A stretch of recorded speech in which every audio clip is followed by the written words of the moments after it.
Hello, welcome back to the show, everyone. This week we've got a guest from over the pond. This is Brad Dickson. He's a retired senior lighting director. Welcome, Brad. Thank you. Welcome. I appreciate Okay, that. excellent. So I guess let's get in at the deep end and start off by asking you, where did you start off and what did you do to get into the industry? Okay. Well, I was actually quite fortunate because actually in our high school, they actually started a radio and television course, which was sort of like a university course. They were experimenting and they set up a whole studio. We had ex broadcast engineers teaching it, and we got to do all of the different functions like switcher, audio, video, telecine at that time, of course, lighting, and the whole gamut of things. So right in the high school end, we jumped right into the deep end. So it was quite fortunate that way. So that's where I got my training. Then I ventured out and did some little bit of freelance work at different studios around. I basically, called up, did some little bit of volunteer here and there, and then eventually a position came up at a broadcaster, actually for a security guard, and I jumped in and said, okay, I'll grab that. At least it's somewhere close to broadcasting. And then I let the people in lighting there know that, hey, I'm interested in lighting. And if you need some help on some, the odd day off, I'd come in, do a little bit of help. And then they said, okay, if you're interested, they gave me a connection at CBC. I went down to CBC and again, it was just a timing thing. I had, photograph. I'd been doing photography, do things like this, put a resume together. And at that point, the head of lighting there was looking at the lighting directors that they had on staff going, okay, they're getting older. We're going to have to bring a new batch coming up. And I just had the right timing and got in there and started at the very base level. A unique thing we had at CBC is you came in at base level, so it had a group one, and you were assigned any department. So, for example, if they needed people in audio or they needed whatever, and the benefit is that you were learning from senior people who've been doing it for years. So, and as you say, you're directing things with regards to people who are entering the industry. And the interesting thing is that a lot of people will take a media course or do things like that, and they think, okay, that's it. I'm going to go in. I'm going to jump to the top now. It's like, no, actually, that gives you the very basic entry in, and the people who have been doing it for years and years will escalate your knowledge much further. So that's how I started, and then that was again, part of it luck, part of it was determination. So And I always find it interesting how some people almost start from like an obscure way in, and they sort of felt the way through the industry until they was able to find the role that they was really interested in, that really sort of captures what they want to do. Was there any, you mentioned at high school there's a few calling signs perhaps? When did you know that you was bound for the industry? Was there anything that sticks out like that? Well, I had an art background. I was always interested in art and doing things like that. And I won a scholarship at the Ontario College of Art while I was in high school, so I could go on the weekends. But it was, I was interested in the lighting aspect. I was interested in how to create a three-dimensional form out of a two-dimensional object. So lighting is what played in that role. So with that, of course, in high school, got into lighting for our plays, and got into the audiovisual end of things. So I sort of was drawn to that to begin with, and lighting sort of seized it up for me with my art background. I said, okay, that sort of held it together. Yeah. And I guess you mentioned about the grade one where you could be sort of put on any assignment at CBC. Did that give you any good grounding? Did it inform you what you didn't like against what you do like? Yeah, I mean, it was actually a group one. Yeah, so it was interesting because then here's what the difference was at CBC is that we're all employees, where it wasn't a freelance basis. So the benefit that you had is that you've got to see the problems of other departments with their challenges. So you got to work together as a team. You could understand and appreciate what they needed to know. Even though I was assigned more to lighting, at least I knew, okay, audio has to have this, or, if we're running power, what they're going to need, what they're, and things like that. So that became a benefit. Yeah. The other thing is we did have the opportunity on some shows where, for example, the switcher on some, kids show would say, "Hey, do you want to try switching today?" Right. And, a wonderful opportunity. Right. And, they would sit beside you, they sort of guide you, but it was sort of a bit of a hand holding, but it was a benefit and, a big plus, camera person saying, "Do you want to try camera?" And it was, you've got a better perspective of how our whole production goes together and the reason for the whole team to be cohesive and respecting each other. So that became a bonus. Yeah, that sounds awesome. And you was at the Canadian Broadcasting Corporation for something like 37 years, is that right? Correct. That's correct. And I'd like to ask you, what does longevity mean now, looking back on that? Well, if I'm good at all at my craft, I will say that I owe that to the people who were there before me. Right. Yeah. So that's one thing that it gives is some sort of succession, in the sense that I got the skills from people who started in television, right? And the benefit is that if I was doing something wrong or I was trying something, whatever, at least the solution was there from the senior people. The other benefit now, CBC's model has changed. It's gone into more of a freelance model. The one downside with that is that you don't get the succession. Like, I've got 37 years of experience. I've done everything, from multi-camera to cinema to everything, right? Yeah. And those skill sets that I learned, right, who do I pass them on to, right? If all of a sudden you're only working with me for a day, like, let's say our crews would be freelance. If you're only working for a day or week, it's like, okay, you get to learn that particular show that we're working on. But if all of a sudden you're not there on another show, you don't get to learn that. So that's what I found as a bit of a downside going to that model. So as I say, longevity, I did everything from soup to nuts, so to speak. Right? Yeah. And along that journey through that long career there, I understand you also did some technical instructor work as well. Correct. Yeah. We actually, sorry, I was going to say, we actually had a unique thing at CBC. We had our own training department. Yeah. So when you came into CBC, like I did, you start as a group 1. If you want to advance up to what they said was a group 3, which basically put you into the specific departments, you had to take what they call a group 3 course, which is basically a theory and practical end. So it was almost like a 2-year university course in the matter of 3 weeks, but it was taught by senior technical people, and a lot of math, a lot of statistics, a lot of learning, and then there's a practical side too. So everybody had to go through that, so that everybody had a much deeper understanding of the different departments on a technical basis. And at the end of it, you had to get about an 80% to pass. If you didn't, then you stayed at the group 1 level. You didn't get to move on to the next level, which of course, extra pay, of course.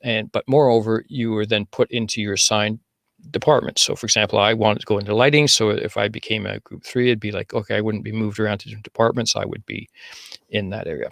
So the benefit that I had is that just going through my years, they required somebody in lighting to be a technical instructor, and I that position opened up, and I went into it, and that became a bonus because then when you're teaching, and it's funny, I would start my course off. I said, in lighting we get to kill people, and people were like, what? It's like, yeah, we get to electrocute them or we get to drop something on them. I said, we may like them, and part of it was making them realize there's a safety aspect to it, right? And realizing that even though they may not be in the lighting department, understand that they should have some understanding of what lighting does because if you're seeing something not right, speak up, because, like I told them that, like, we had mobile, right?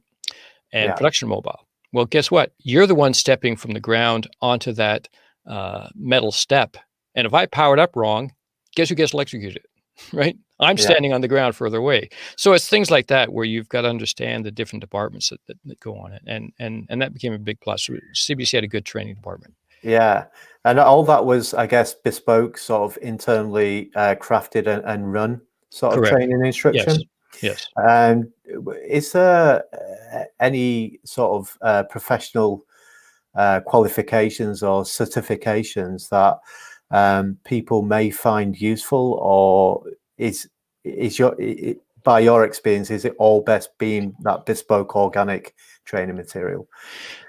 Yeah, well, it's interesting that you mentioned that, because I would also be asked to talk to students outside, and to give you my little bit of spiel that I gave to them is that number one, I would tell them, if you're interested in this, go out and speak to people who are doing the craft already, so you know what the whole business is about. Because if all of a sudden you're going to venture out and say, "Oh, I'm going to go to a school, I'm going to spend X amount of years there," better decide that I really like this job. Don't get some imaginary thing about this job. Oh, it's glamorous. It's like, no, and a lot of times it's a lot of hours. It's a lot of different things. So speak to the people to begin with and find out if that's what you really want Yeah. to know. That's number one. Number two is do the numbers. And what I mean is, how many schools are out there in the world? How many people come out of those schools every year, as graduates?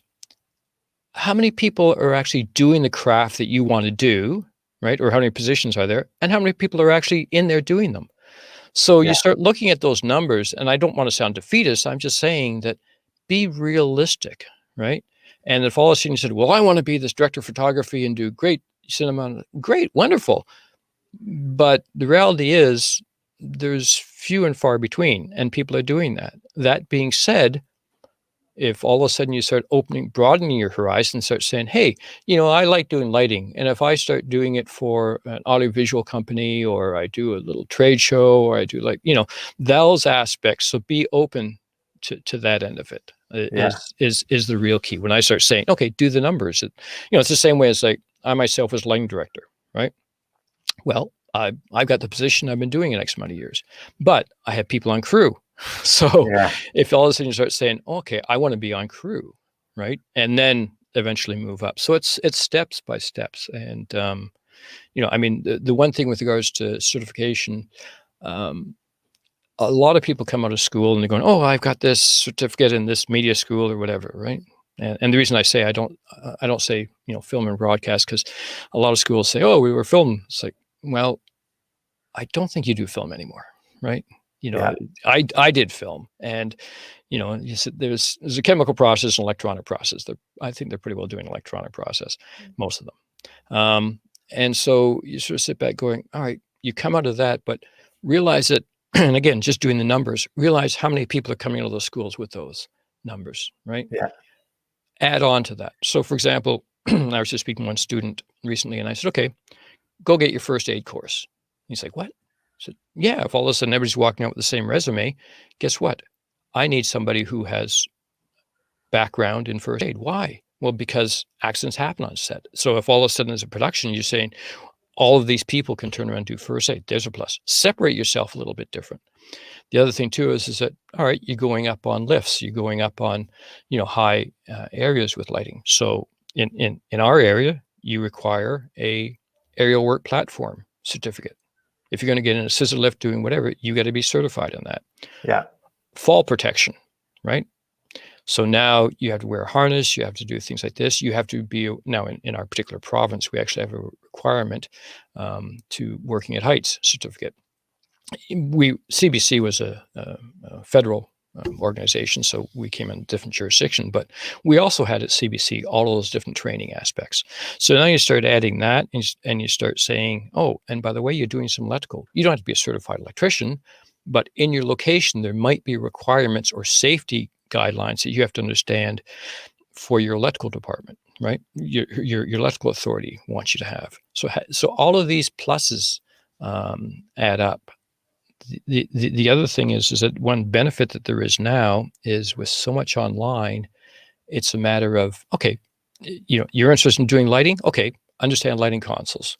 Oh, I'd like to, but I don't have a lighting console. Well, download the software, right?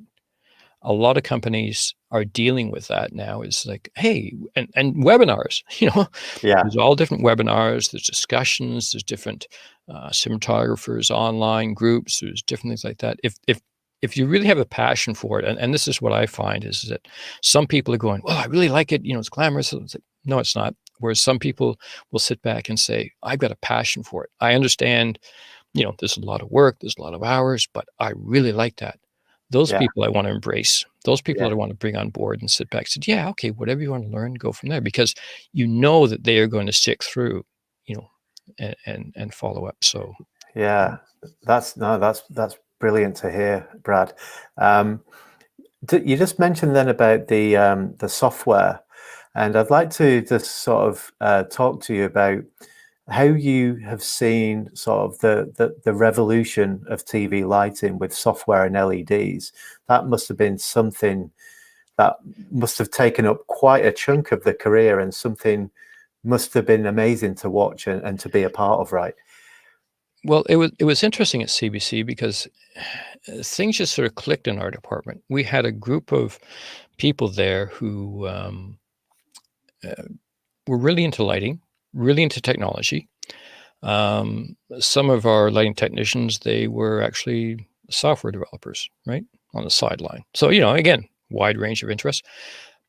We developed very early AutoCAD programs designed to do our lighting plots, but then we sort of branched out, and I was actually doing automated lighting. So I was doing moving lights on a console and speaking with some of them. I said, hey, I'm using a trackball. It's like XY coordinates. It's like, and I would plan my moving lights by doing on the plot some just different scales and get some things like this. And I said, why don't we connect the two up together, read it, and go from there? And so that sort of branched out, and we developed software that you could actually hook your lighting console up, see your set in 3D, and start pre-programming your lighting. And that was within CBC. And that became a big plus. That eventually got taken out of CBC and became a commercial product that's been used for a few decades. So that became a plus. So dealing with that software was fun. And then we went further in CBC. Actually, a gentleman from the Royal Opera House came to us, and he eventually got a job at CBC, but he had been doing 3D work there. He worked with us. So we were doing pre-visualization, camera moves, everything like that ahead of time. And then, as you say, myself, I started to venture into LED for the studio. I was actually dealing with LEDs that were designed to light up buildings. They didn't have LEDs for the studios at that point. So I worked with different companies, and we were a little bit of an incubator for different companies. And we developed studios that were all LED lit.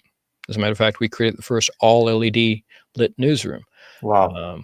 And it was one of those. It was funny because the managers put the project together. He said, well, who else is doing this? And I said, nobody. And to his credit, he said, well, somebody's got to be the first. And so we sort of went that way. And as I say, seeing where it is now and seeing the different products that are out there, it's sort of interesting. But the understanding the technical aspects of it is the other thing. I mean, just to branch off very quickly, I developed software since I retired that actually helps to evaluate LED lights, because there's a lot of misinformation, a lot of hype with regards to LED lights, and our software evaluates it based on how the camera sees it, how the camera's electronic chroma signal sees it. So a little bit more on the technical end there, but right now I've been assisting different gaffers, different people venturing into that and saying, okay, a lot of lighting manufacturers out there are pushing one thing, but here's what the reality is, and this is what our software does, is it shows them how realistically it will look on camera. Yeah. I mean, it sounds like a really sort of dynamic and exciting thing to be like ingrained in your sort of career that must have spanned many years. I guess taking us through, Is there any sort of favorites or highlights that stick out for you in terms of outside broadcasts or studio or cinema? Well, I mean, it's all interesting. As I say, from a lighting perspective, any day you're doing lighting, it's, if you've got a passion for it, it's rewarding. But yes, I mean, our studios, for example, we did X-Men 2. We did a number of different productions around. So we had, cinema productions coming in, as you say, with the outside broadcast. The interesting thing with regards to the outside broadcast, we actually did a lot of skating shows. And it wasn't just a skating show of people skating on ice. Some of it was, we did a reproduction of Singing in the Rain, for example. But we had to turn an entire arena into a studio, right? So we're going in. It's not designed to be a studio. We had to go in with power. We had to go in with, with our trusses, with different things like this, and sort of go in and make from scratch. So that became interesting. Another thing we did with regards to studios, again, we had a lot of innovative people within our lighting department. We actually, our studios had lighting trusses or lighting grids that moved up and down. Well, that's good. It makes things a little bit easier. But we took it a step further. We actually put in a whole network of lighting control protocol like DMX, and we put non-dims in there, so controlled by DMX. So what it meant was you could take any type of fixture, and we were using a lot of automated lighting. I mean, way back we used scrollers and different things like this. You could put anything hanging on the lighting grid. It all came down to the ground, put it there, hang it, but it was all plug and play. So it's not a matter of having to run the infrastructure in again, doing things like this. All the dimmers were there, all the DMX control was there, everything all networked back. So that was sort of interesting and fun. And we'd have people come in and rent our studios, like I say, outside productions, and they were amazed at how quickly things turned around. And it became a benefit because people who came on board on let's say a freelance basis, it was like we were state of the art. And even at the broadcast center at CBC Toronto, we were one of the first to switch over to digital video. So the whole plant was digital. I mean, some of the serial numbers on our equipment was 001. It was like, we were dealing with the different manufacturers. So a lot of transition happening. So it was good. Wow, they sound really, really exciting times to be involved in. And I guess for the sort of new people sort of breaking through now, if you were able to meet your 18-year-old self now, Brad, what would you say to yourself? I would be saying, get online. Well, first off, network as much as you can. Because one thing, I mean, when I used to talk to students, I would hand out my card to them, business card. And then I stopped doing that. And I'd tell them, I said, no, I'm not going to give them a business card. And they'd be like, well, why? Because I did that before and people didn't call back. People didn't connect. People didn't network. I said, I'm here now. Talk to me now. I can have you in my crew tomorrow. So tell me, impress me now, network with me now. And that was the big thing is that networking and now with the technology being available online, get together with whatever group there is, get together with whatever webinar. So yes, if you're going to evaluate a school, this is the other point too, is if you're going to go to a school, there's a couple of things. Number one, evaluate the equipment that they have. Because if you're dealing with outdated equipment, there's an issue because you're paying your tuition to essentially rent that equipment. And also look at the skill sets of the people that are teaching that. So they should have that. And I said the one reason why you go to a school is to make mistakes. Try. And because if you make a mistake in the real world, in the studio, you probably won't be back the next day. But you're there to experiment and do whatever. So again, if you're going to dedicate your time in the school, by all means, turn around and do that. But realize you've got to have that passion to begin with and understand what the realistic aspects of the job are. And right now, a lot of it's freelance, and understand that is going to cut into your social life. I mean, the reality is all of a sudden, we've got some family event happening this weekend. Hey, I can't go. I've got this gig coming up, or I had this gig and it got canceled and I've got this. So there's a lot of topsy-turvy sort of thing going on there, and realize that's a life that you're getting into. And it better be within your blood. It better be something that you're really passionate about, because otherwise it can cut you down very easily, right? That's good advice, Brad, for sure. And I guess you're still sort of ticking away doing some software development. I understand you've got a website, right? We can go and Correct. find some information on lightingvideo.tv. Yeah. That's correct. I've just got a bit of a background there, and I'm also now part of the American Society of Cinematographers on their lighting committee. They invited me on there, so that's enjoyable.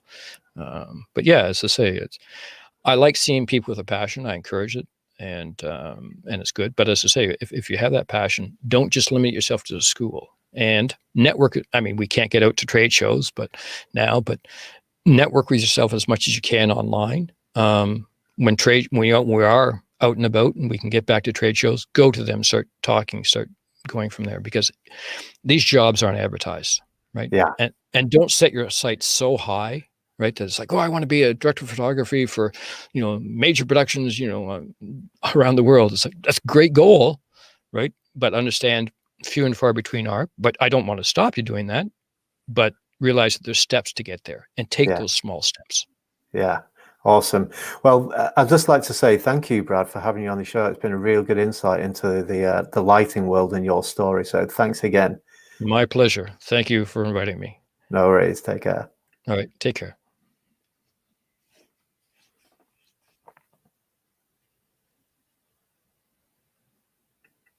Awesome.